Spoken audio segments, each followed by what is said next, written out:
Devil May Cry has evolved into a new game known as Dragons May Cry. You saw Dante rocking his beats and doing incredible feats as he was beating the dragons to a bloody pulp.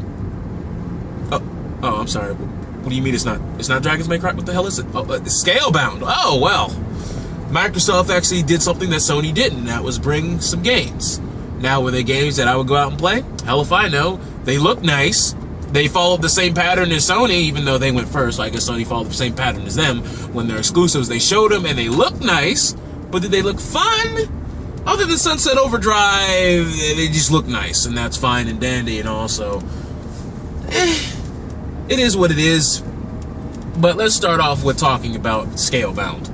It literally looked like Devil May Cry. I could not tell if it was Dragons May Cry until they literally put Scalebound on the screen. I really couldn't tell you.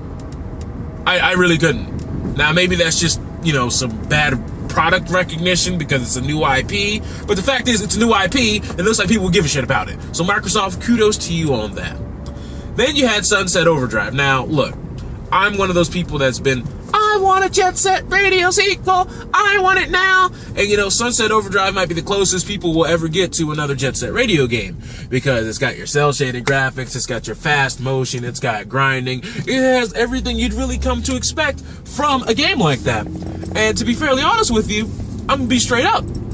If the soundtrack is bumping, that may be Jet Set Radio somehow cluster fucking Gears of War and you have a game. I don't really know how those two genres would have hooked up, but damn it, it happened and it looked nice. And this is the type of exclusives that you need. You need something that's different, yet it looks like it's a big budget and it looks like it can pull people in.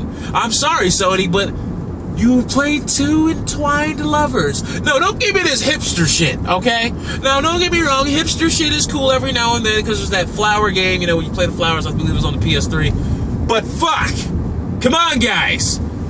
There's only so much of this indie shit I can play for 15 minutes before I'm like, can I get myself a big budget or at least a mediocre budget size title that actually emphasizes gameplay and makes me go through nuances and makes me have to traverse vast worlds and shit? Can I get that shit, please? And no, not in a fucking multi-plat, because I don't want any more fucking multi-plats, because multi-plats are everywhere. And what the fuck are you doing? You just pull out with no turn signal? Really? That's what the fuck you do? You're driving a big-ass truck?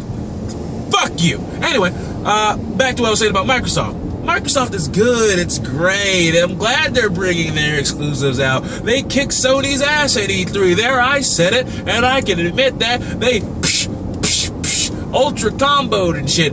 But the other thing that Sony and Microsoft both did that kind of got on my nerves, why the fuck are they announcing DLC at E3? Really? No turn signal again? Look at this motherfucker. Look at how big this shit is. You are too big, sir, to be not using a goddamn turn signal, you piece of shit. Fuck you.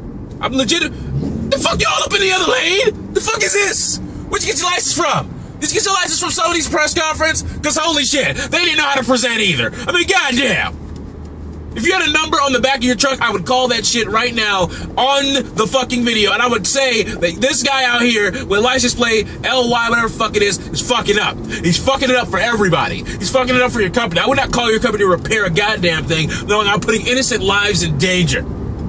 And speaking of putting innocent lives in danger, what the fuck was that Dead Rising ultra fucking clusterfuck alpha beta gamma super ultra edition bullshit? Really? DLC that makes it look like Ultra versus Street Fighter bullshit 4? First off, look, I'm speaking right from the heart when I say this. Capcom knows how stupid and fucking ridiculous it is to keep making all these versions of the same game. Oh, you work so hard to get in this lane, now you get the fuck over there? I'm getting sick of your shit. I am so sick of your shit, sir. Okay. Anyway, Capcom is fully aware and fully immersed in the fact of how dumb and retarded their shit is. Yet, these fuckers are still gonna go out and buy it. Capcom knows that they're gonna buy it, that's why they're making fun of it, like, it's got our name on it. They'll buy it anyway, because they're fans, am I right? I mean, look, it's just, we put Street Fighter shit in our Dead Rising game. You're gonna buy it. Now, I'm sure they'll add extra bells and whistles, and I'm sure things of that nature. But, I would say, yeah, Dead Rising 3 is getting that good content, but Dead Rising 3 is coming on PC, and if you really want to know the truth, with the modding community over there on the PC, you can sit here and say that DLC is going to be exclusive to the Xbox One. On the PC, they're going to get infinitely better shit, so that doesn't even matter. It doesn't. But it's still something Sony doesn't have. So Sony's getting fucked right now. They're really taking it in the caboose, so to speak, right now. They're literally taking the engine, the trolley, and everything that comes in a train. Yes, coal engine, steam-powered engine, electrical engine, doesn't matter. It's going right up that ass. Full force, full throttle. It's multi-track drifting right up that septum. Alright? It's going right up that rectum.